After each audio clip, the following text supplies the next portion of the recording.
Kembali Rakyat Bersuara, tadi saya janji sampai ke geser satu segmen tadi. Bung Refli ingin menyampaikan sesuatu yang saya sendiri nggak dikasih tahu apa sesungguhnya, tapi kisi-kisinya soal korupsi. Kalau soal pemberantasan korupsi, saya khidmat mendengarkannya. Silakan Bung Refli. Saya memulai pernyataan terakhir dari Ubed tadi. Kalau kita mau memberantas korupsi harus melakukan langkah-langkah radikal, kan begitu.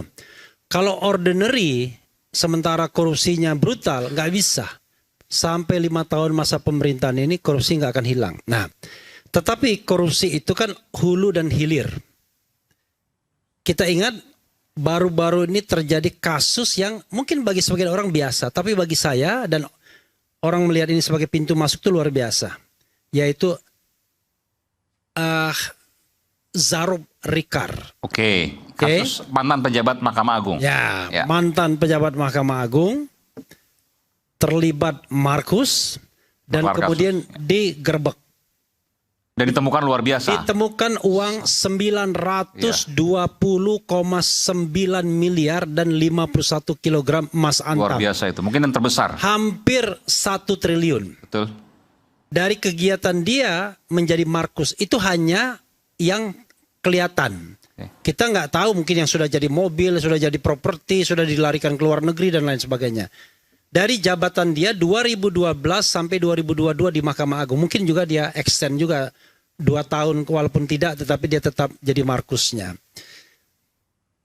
Kasus Robert Tanur di mana dia Ronald Tanur, sorry, kok Robert terus saya. Ronald Tanur di mana dia akan dijanjikan fee 1 miliar, untuk hakimnya 5 miliar. Artinya, kalau seandainya seorang Markus saja itu bisa mengumpulkan fee 1 triliun, maka berapa kapitalisasi yang beredar di Mahkamah Agung itu? Kalau misalnya standarnya 1,5 tadi, maka setidaknya 6 triliun beredar di Mahkamah Agung dalam masa kepengurusan atau masa pemerintahannya Zarob Rikar, ya kan? Bisa dibayangkan. Pertanyaannya adalah kemana uang tersebut? Rasanya nggak mungkin kalau uang tersebut tidak sampai kepada pemutus. Bodoh sekali kan? Kalau misalnya sampainya cuma kepada tukang sapu kan nggak mungkin. Jadi kapitalisasi dari 1 pintu Markus itu bisa bertriliun-triliun. Berapa Markus yang ada? Berapa kasus yang ada? Dan berapa banyak yang kemudian pejabat-pejabat di lingkungan Mahkamah Agung selama ini yang sudah dijadikan tersangka, dihukum dan lain sebagainya. Apa kaitan itu dengan topik kita kali ini?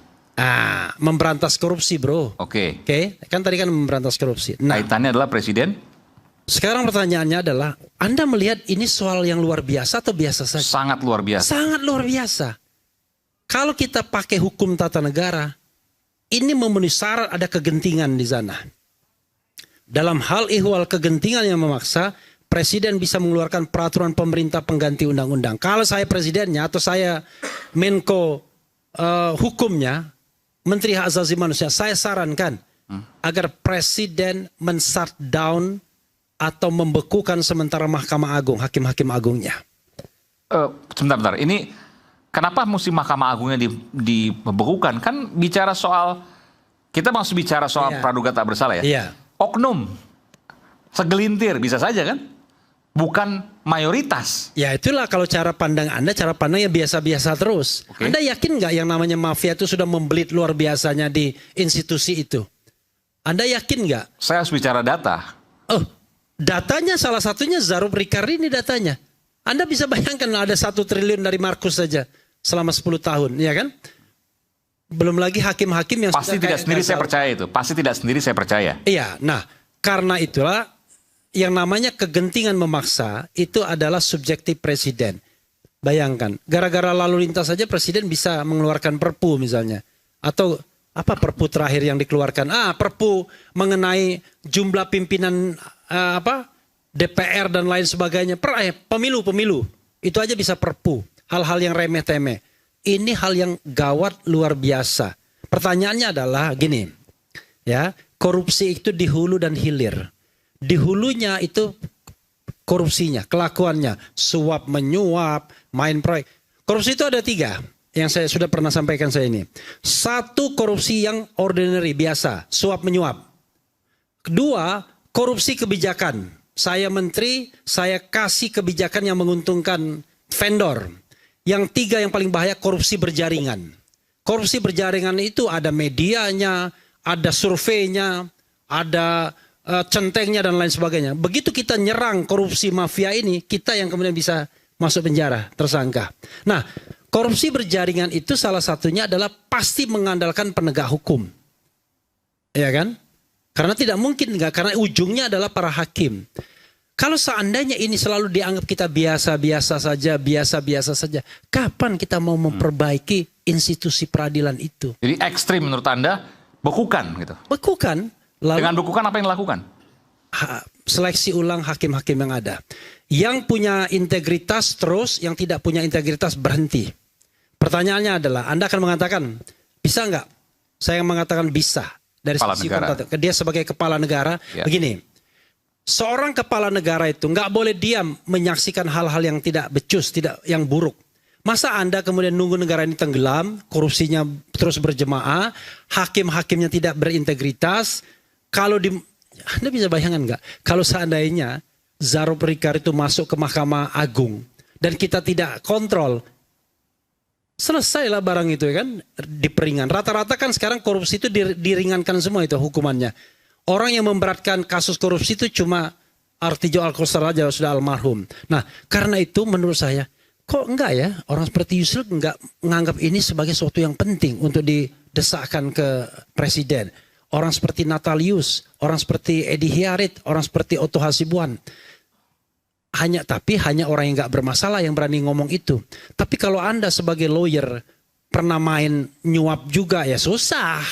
Ya kan? Nanti dia bilang, kamu ngomong-ngomong soal shutdown dan lain sebagainya, kamu juga memanfaatkan kita untuk suap menyuap dan cari duit dan lain sebagainya. Saya baca kasus Hakim Agung Gazalba. Lawyernya dia lagi yang pernah muncul 2010, 14 tahun yang lalu di Mahkamah Konstitusi, anak seorang mantan hakim Mahkamah Konstitusi. Dia lagi ternyata.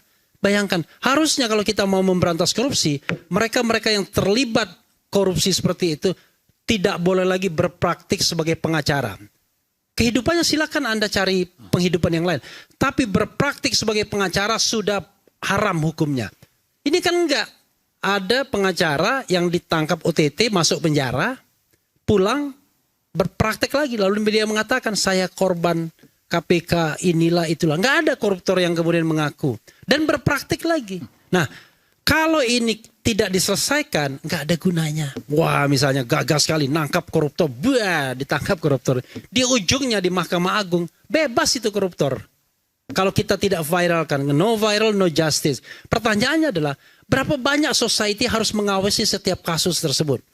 Kalau ada 1000 kasus, paling cuma 5 atau 10 kasus saja yang kemudian viral. Yang lainnya tidak. Itu yang namanya Rudy Soik itu. Kalau tidak diviralkan, udah lama dipecat dia. Itu udah dipecat kan? Bahkan dia di demo di depan Polda agar diberhentikan. Kan sering kan? Rocky Gerung begitu juga ketika tiba-tiba ada demo di kejaksaan, tangkap Rocky Gerung dan lain sebagainya.